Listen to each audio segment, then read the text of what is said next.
तो ये अचर पद 2 है और इस 7 का गुणा 2 में करेंगे, 7 दूनी 14, गुणा करने पे 14 आ जाए, गुणा करने पे 14 आ जाए और घटाने पे 5 बचे। ऐसी दो संख्याएं, ऐसे दो पहाड़े बताओ जिनका गुणा करें आपस में, ऐसी दो संख्याएं बताइए जिनका हम गुणा करें तो 14 आ जाए और बड़ी में से छोटी को घटाएं तो 5 आ जाए।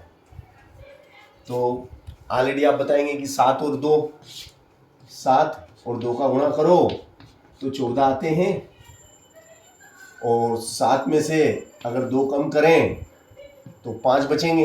अब 5 क्या के बचना चाहिए, देखो 5 ही बचना क्या के चाहिए, 5 आपको ऋण के बचना चाहिए, तो ऋण के शेष बचे, तो ऋण के कब बचेंगे, जब ऋण की संख्या, बड़ी संख्या को ऋण की ले लो, जो बड़ी है ज्यादा अगर ऋण का होगा तो ही तो ऋण बचेगा, ऋण का ज्यादा होना चाहिए और धन का कम होना चाहिए, धन कम ऋण ज्यादा तो ही तो ऋण बचेगा।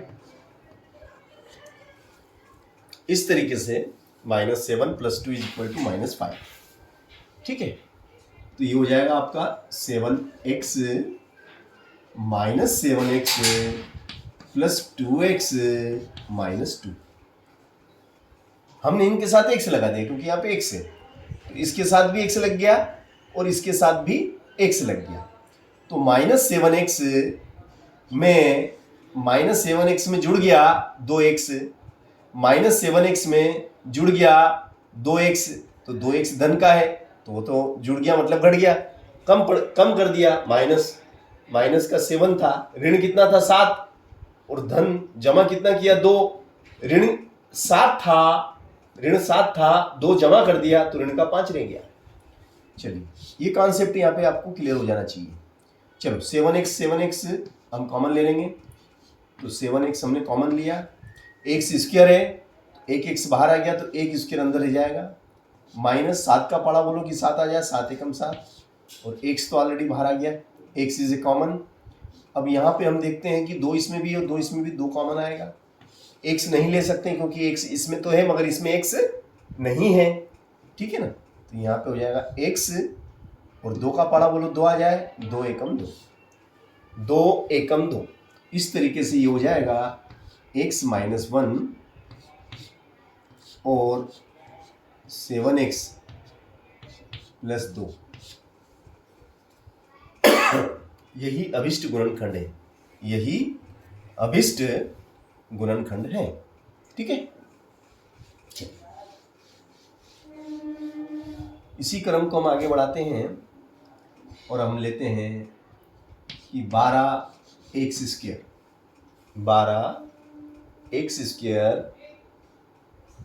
Plus 12x² plus 9x - 3। ये हमारे पास एक द्विघाती बहुपद है, इस बहुपद को हमें हल करके इसके गुणनखंड ज्ञात करना है, ठीक है। वेरी सिंपल है ना। आप चाहें तो इसको और सरल कर सकते हैं, हम इसको और सरल हम कर सकते हैं। कैसे?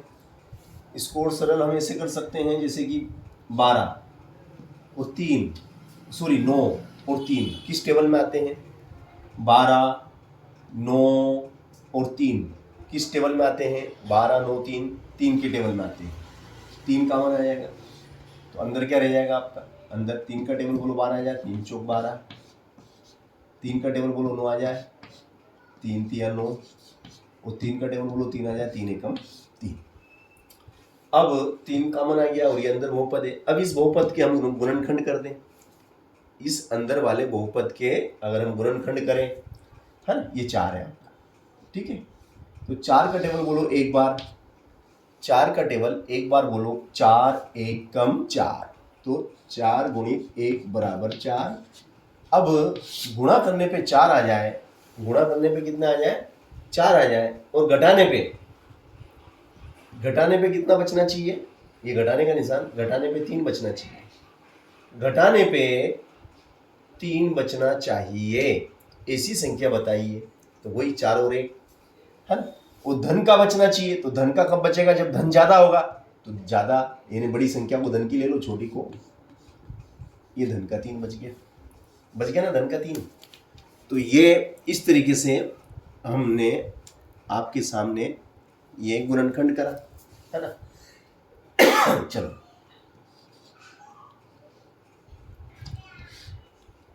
चार एक्स स्क्वायर धन का 4x ऋण का 1x ऋण का 1, अब 3।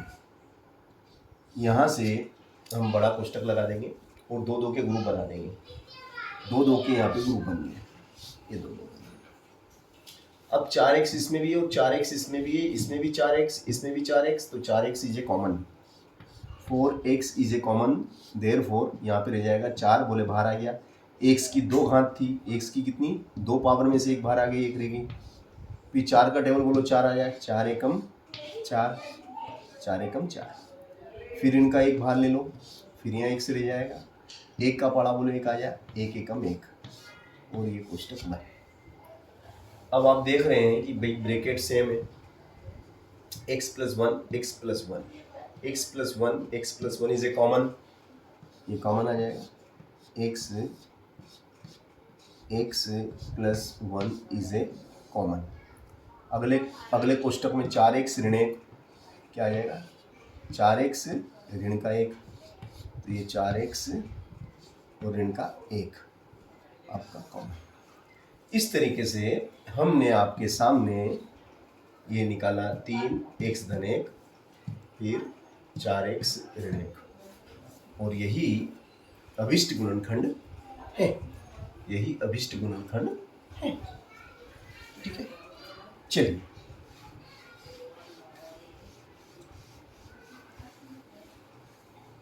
अगला सवाल।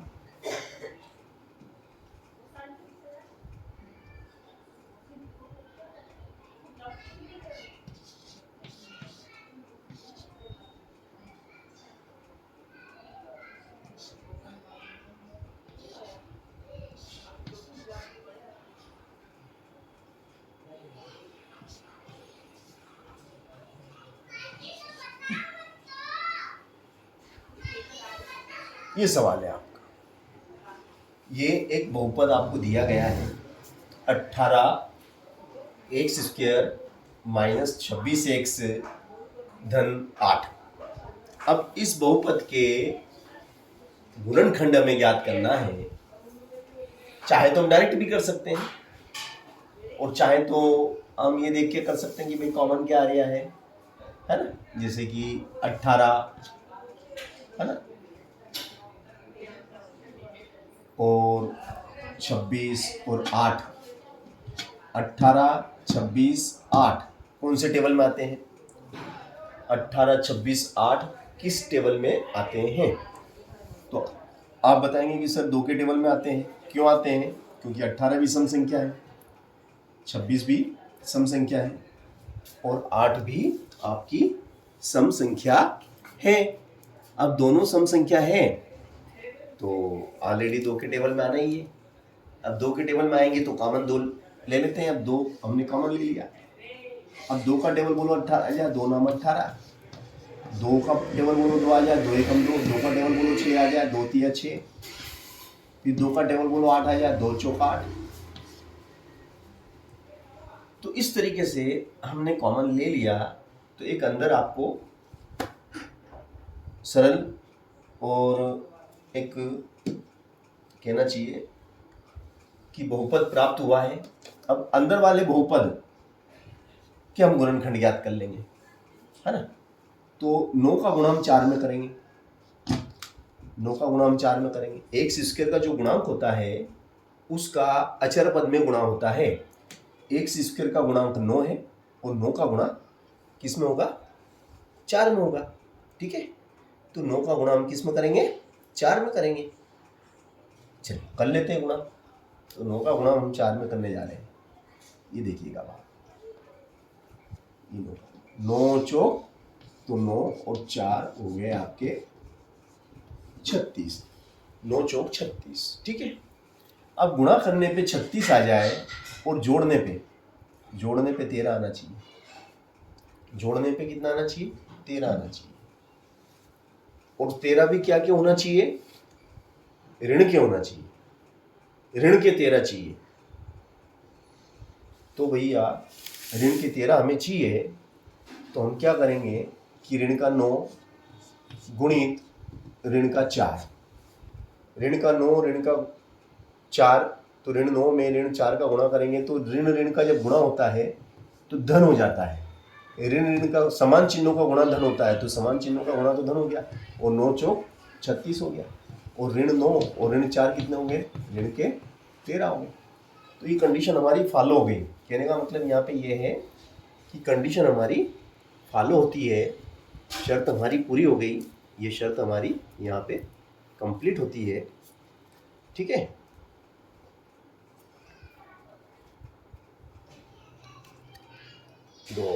दो थोड़ा सा कैमरे को सेट करना पड़ेगा। तो यहाँ पे हमने आपको बताया कि यहाँ पे हमारी कंडीशन फॉलो हो रही है। ठीक है, यस, तो ये हो जाएगा आपका 9x² minus 9x minus 4x plus 4। ठीक है, अब आप यहाँ पे बड़ा कोष्ठक ले लो। चलो यहाँ पे आप बड़ा कोष्ठक लो, ठीक है, और दो दो के ग्रुप बना दो, दो दो के ग्रुप बना दो, है ना। आपने दो दो के ग्रुप बना लिए। अब 9x इसमें 9x इसमें, तो 9x आपके कॉमन आ जाएगी। तो 9 बोले बाहर आ गया, x की कितनी घात है 2, उसमें से एक बाहर आ गई, एक रह गया, माइनस 9 का पड़ा 9 आ जाए, 9 एकम 9, फिर 4, फिर 100 रह गया। अब यहाँ माइनस है तो यहाँ माइनस लगाना ही है, 4 का टेबल बोलो 4 आ जाए, 4 एकम 4, फिर 2, x माइनस 1 इसमें और इसमें दोनों में है, x minus 1 is a common, फिर 9x ऋण का 4, 9x ऋण 4, तो ये 9x और ऋण के 4, ऋण के 4, दिस इज आंसर, ये उत्तर है। तो इस तरीके से आपके सामने ये हमने गुणनखंड आपको करके दिखाया दिए गए बहुपद का। ठीक है,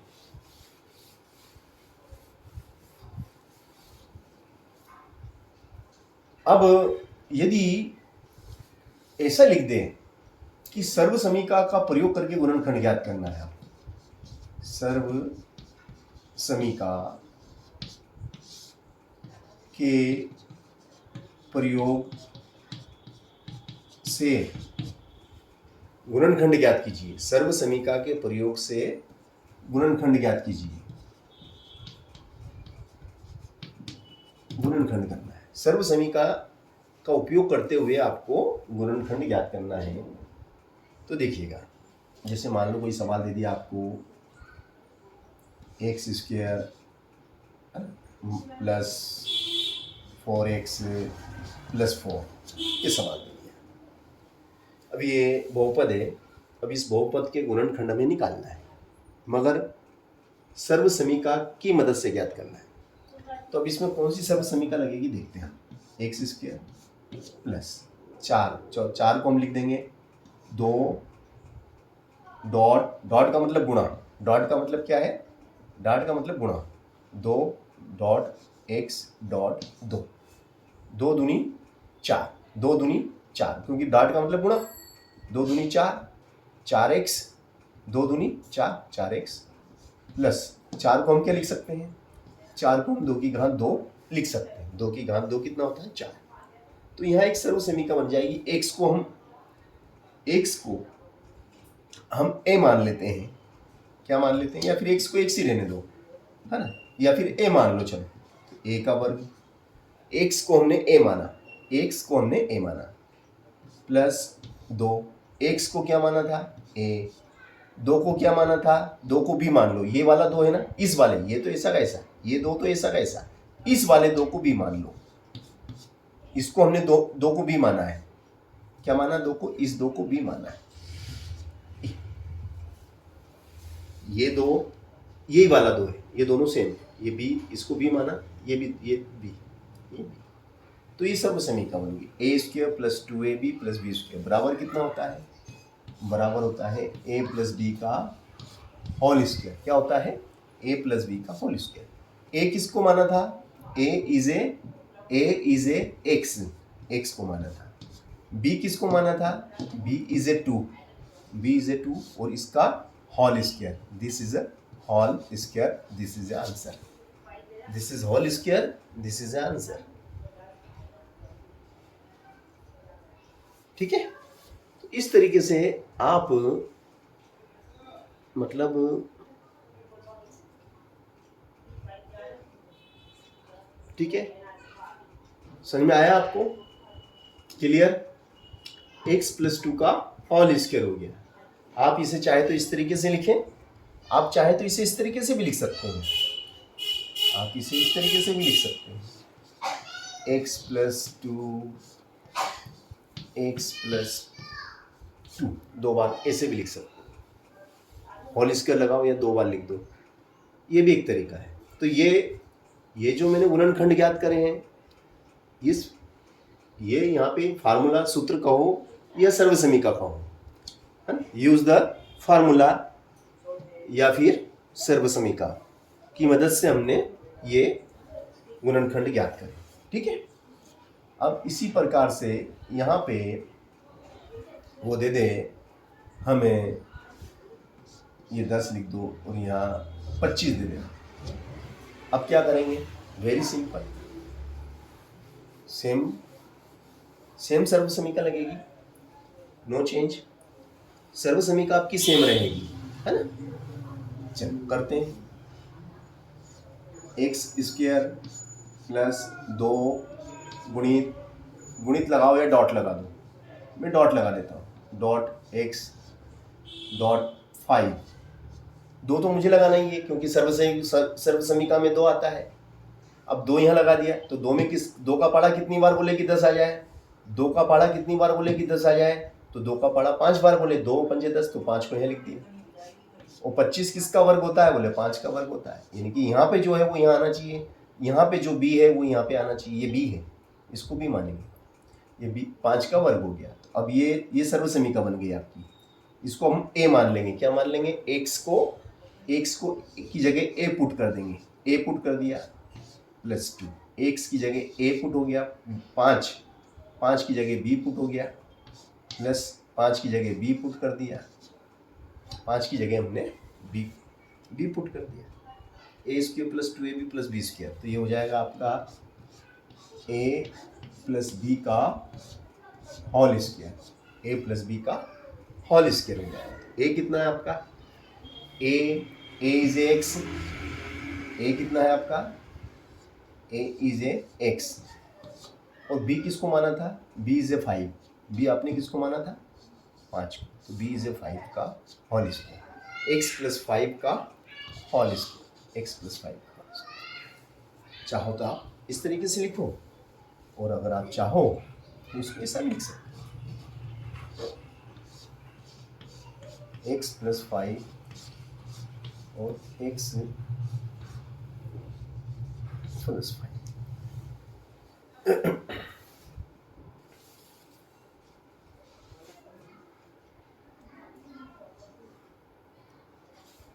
ये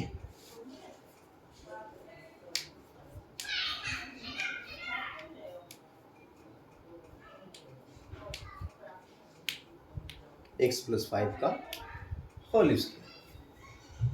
ठीक है, चलिए अब अगले सवाल में हम लेते हैं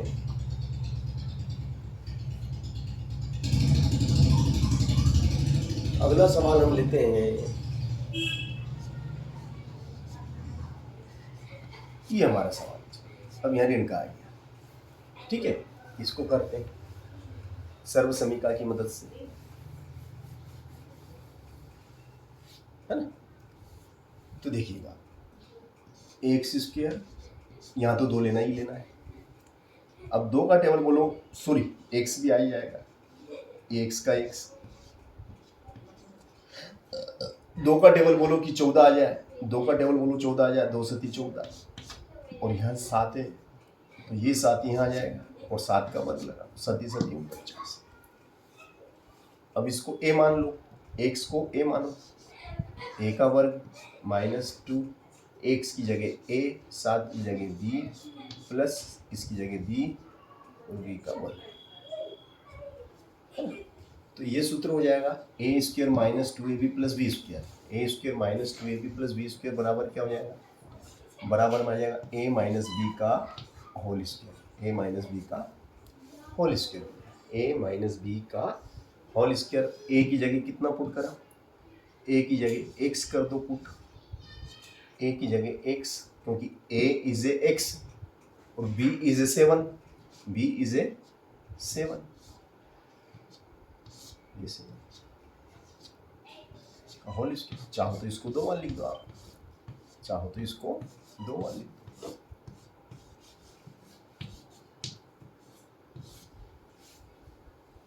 आंसर। तो इस तरीके से ये सर्वसमीका की मदद से, ये सर्वसमीका, यहाँ सर्वसमीका माइनस वाली लग गई, A square -2ab plus B square is equal to a minus B का होल स्क्वायर, ठीक है ना। यहाँ आपको थोड़ा सा ये ध्यान देना पड़ेगा, कहने का मतलब यह। चलो अब हम यहाँ ले लेते हैं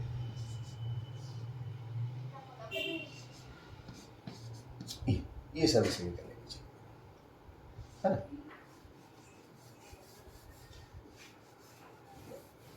तो देखिएगा आप सर्वसमीका, ये हो गया आपका एक्स स्क्वायर -2 तो आना ही है, डॉट एक्स आना ही है, 2 का टेबल बोलो 22 आ जाए तो 11 बार प्लस यहाँ 11 का वर्ग, 11 में 11 का गुणा करेंगे 121, इसको a मान लो, a का वर्ग -2a, इसको माना, इसको b माना, b का वर्ग बराबर क्या हो a माइनस बी का होल स्क्वायर।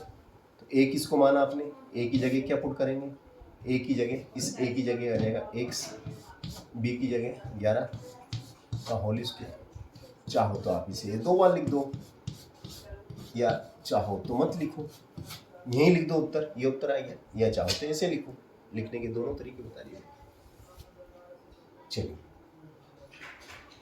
है ना, आप नोट कर लीजिए, है ना। अगला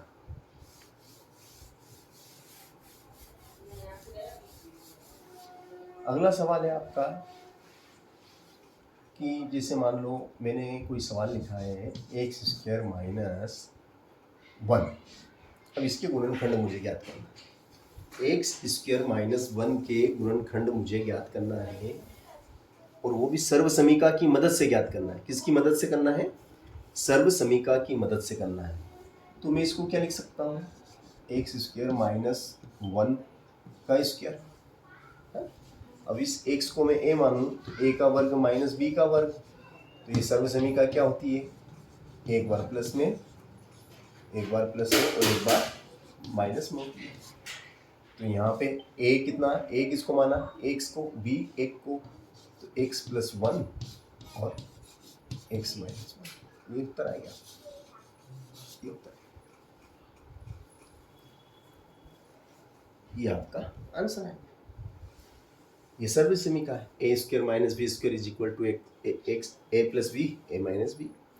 अब 1 की जगह मान लो वो 1 न देते हुए आपको a स्क्वायर दे दे, क्या दे दे, a स्क्वायर, तो ये a स्क्वायर है ना।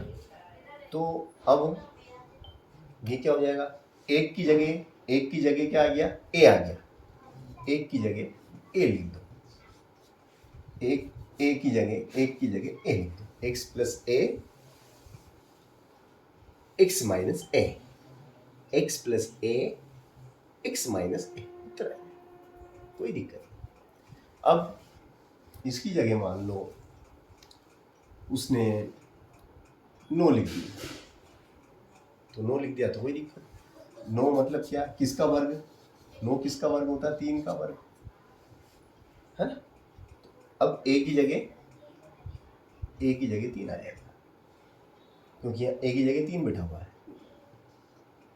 ये 3, ये 3, उत्तर आ गया, कोई दिक्कत थोड़ी।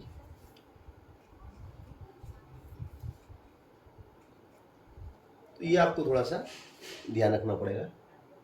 तो सर्व समीका की मदद से कैसे आप गुणनखंड ज्ञात करेंगे, ये आपको मालूम होना चाहिए कि गुणनखंड कैसे किए जाते हैं सर्व समीका के उपयोग से। चलिए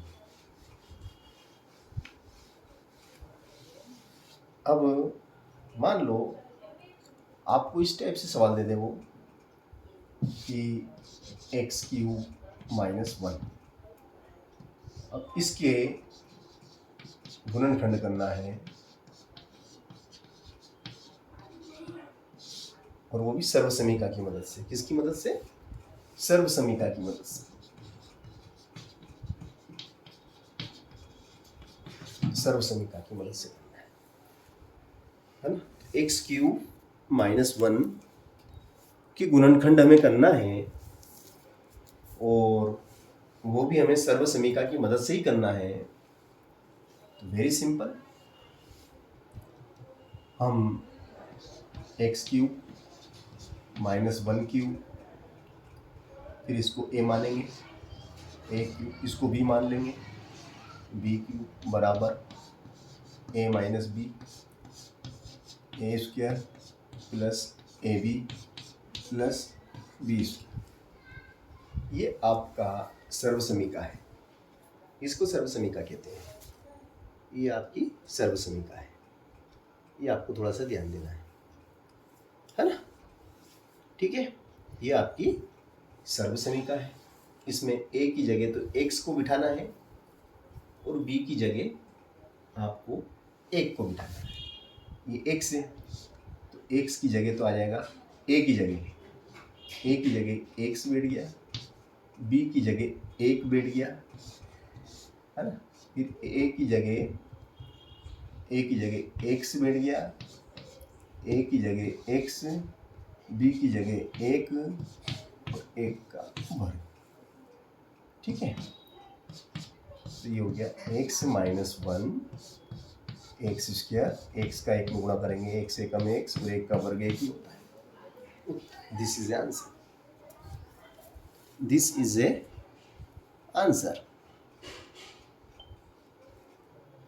ठीक है ना। चलो अब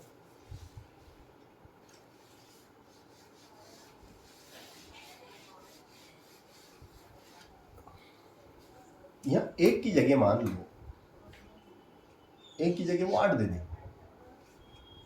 1 की जगह वो 8 दे दे, और हमसे कहे कि गुणनखंड सर्व समीका की मदद से ज्ञात कीजिए। No problem.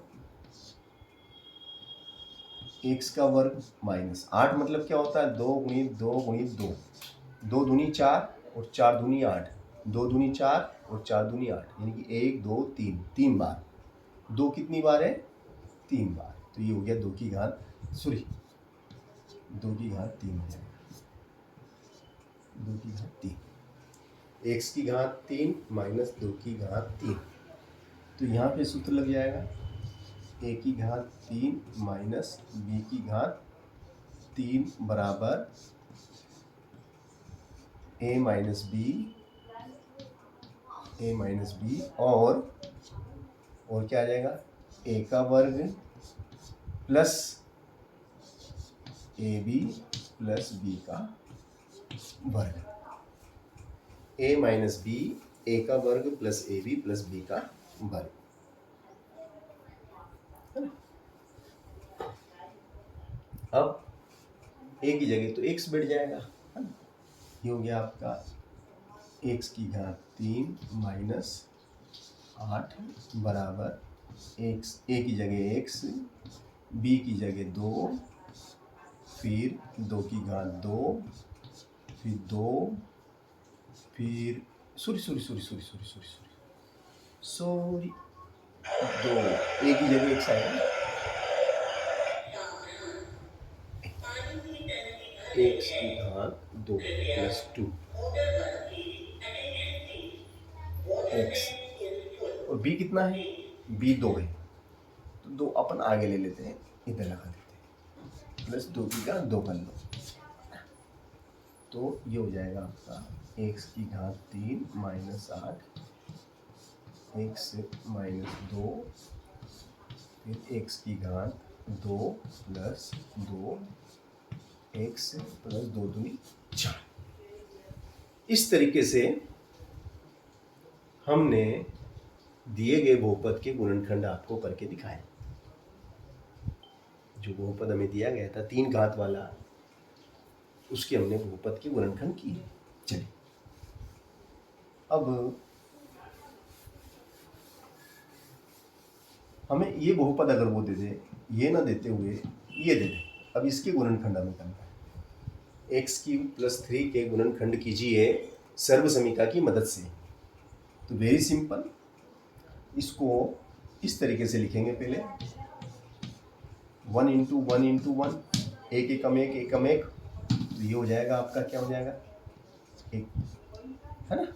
तो इसको a मानेंगे, a की घात 3, एक को b मानेंगे, b की घात 3 बराबर क्या हो जाएगा आपका, a प्लस बी, और a का वर्ग minus A B plus B का वर्ग, है ना, प्लस b का वर्ग। तो ये हो जाएगा आपका x की घात 3 धन 1 की घात 3 बराबर x धन 1 फिर x की घात 2 माइनस ये हो गया x, ये 1 और ये 1 की घात 2, और ये हो जाएगा आपका x की घात 3 धन 1 बराबर x धन 1 फिर x की घात 2 माइनस x धन 1, ये आपका गुणनखंड। इस तरीके से हमने त्रिघाती बहुपद के गुणनखंड बड़ी ही सहजता और सरलता से आपको करके दिखाए। ठीक है। अब यदि वो 1 की जगह मान लो, 1 की जगह वो लिख दे 27 लिख दे, कितना लिख दे, 27 लिख दे। वेरी सिंपल, ये हो जाएगा आपका 3 गुणित 3 गुणित 3, 3 तिया 9, 9 तिया 27, तो 3 3 बार है, तो हम इसको क्या लिख देंगे, 3 की घात 3। अब जहाँ पर भी इसको तो x को तो a माना, x को a माना, और b किसको माना, 3 को b माना, तो जहाँ पर भी 3 है b है, वो b कहाँ पे, ये 1 की जगह 3 करा था, 1 की जगह 3 करना, बस आपको 1 की जगह 3 ही करना है।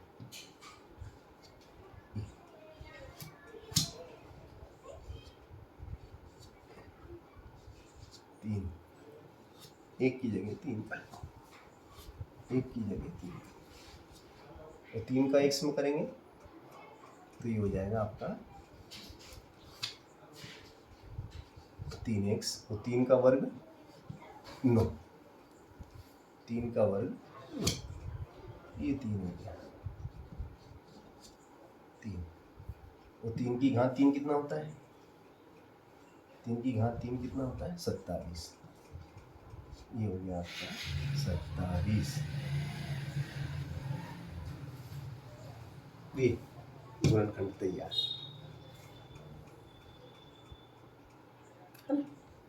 तो इस तरीके से आप त्रिघाती बहुपद के गुणनखंड कर सकते हैं।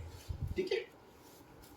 चलो अब मान लो, अब 27 की जगह कुछ और लिख दे, वो 27 की जगह वो लिख दे 125 लिख दे। 125 मतलब कितना, 125 का मतलब क्या, 125 का मतलब होता है 5 गुणित 5 गुणित 5, 5 गुणित 5 गुणित 5, पचम का 25, 25 पंजे 125। अब यहाँ पे हम 5 की घात 3 कर देंगे, 5 की घात 3।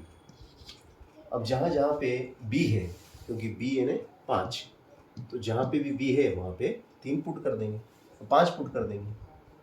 यहाँ पे b था, b की जगह 5, यहाँ पे भी 5, 5, यहाँ पे 5, यहाँ पे 5,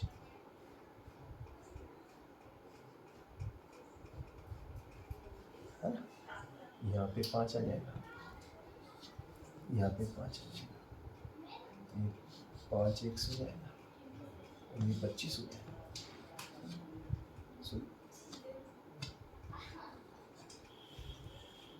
बचन को 25,